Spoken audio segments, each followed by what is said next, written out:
আরে বাংলাদেশের খেলা রে,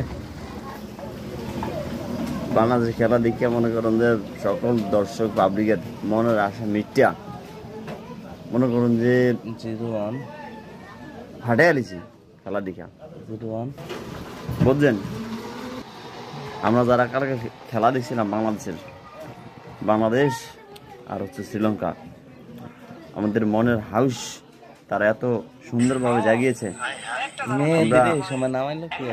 মেয়েদের তো মেয়েদের কি কইতাম মিয়া, ওই জায়গায় শামীমের নাম সুন্দর তো, শামীম পাটোয়ারিতে মেয়েদের চাই, শেখ মেয়েদের জায়গায় নাম হলে খেলার আসলে সুন্দর হইতো, রান 38 রান বাড়তো আরো। আর যদি 70-80 রান যদি টার্গেট হয়ে যেত বাংলাদেশের জন্য খুব প্লাস পয়েন্ট ছিল। বাংলাদেশের বলারও আত্মবিশ্বাস পাইতো আর ওরাও এবার পিটাইতে পারতো না। শ্রীলঙ্কা বাংলাদেশের বলিংয়ের পিটাই নিয়ে 200 টার্গেট ওরা পিটায়, সেই জায়গায় আমরা রান পাই না 50 রান, 60 রান 70 রান পাই না। যারা কালকে খুব আগ্রহে খেলা দেখছিলেন তাদের প্রতি অনেক শ্রদ্ধা এবং কষ্টের সহিত তাদেরকে বলতে হয় আপনারা আজকে খেলাটা দেখবেন, পাকিস্তান ভারতের দেখবেন খেলা কারে বলে। এখন কি তুমি